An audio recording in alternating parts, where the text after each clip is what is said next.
नमस्कार सभी भाई बंधुओं को व बुजुर्गों को, प्यारे बच्चों को।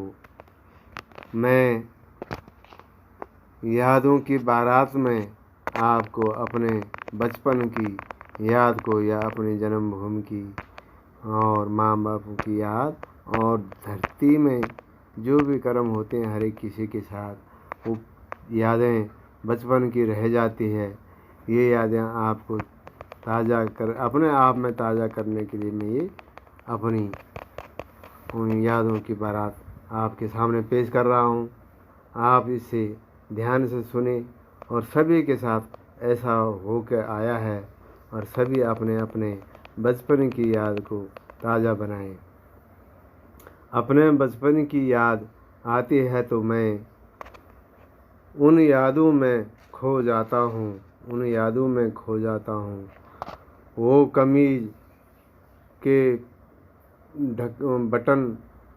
के बटनों को तोड़कर गुच्छी खेलना, कांच के अंटी खेलना, गिल्ली डंडा खेलना, मिट्टी के में लथपथ होना, माँ का डांटना, उस याद में अभी भी खो जाता हूँ। उस याद को याद करके मैं खो जाता हूँ। जब हम स्कूल जाते लकड़ी का दवात जिससे गोलखिया कहते थे, तब तवे का काली राख से पार्टी में लगाते जिससे पार्टी काली हो जाती। सफ़ेद मिट्टी से होती थी लिखाई, अक्षर अच्छे नहीं बनते तो होती थी पिटाई।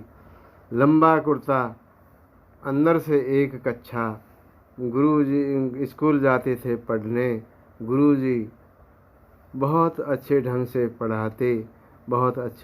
पढ़ाते।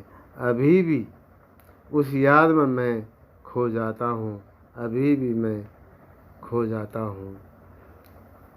अभी भी गूंजती है बकरी बैलों की घंटियाँ की आवाज़।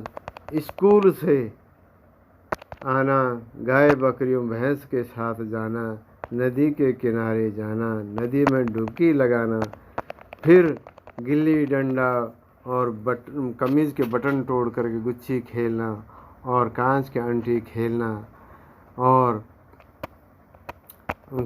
अंटी खेलना कबड्डी खेलना। क्या दिन ये गांव के वो दिन याद आते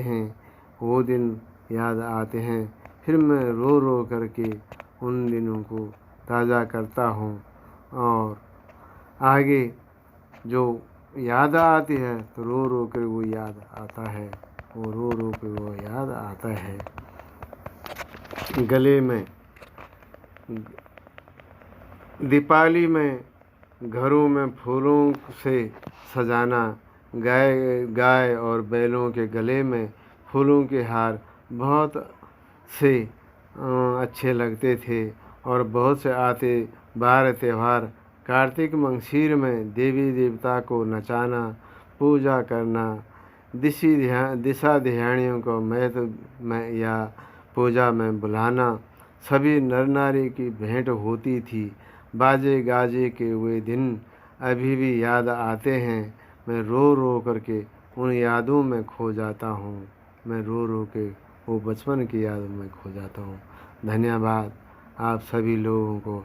अपनी अपनी याद ताज़ा करके कहानी या बचपन की याद को सब्सक्राइब करें एवं वीडियो लाइक करें। धन्यवाद।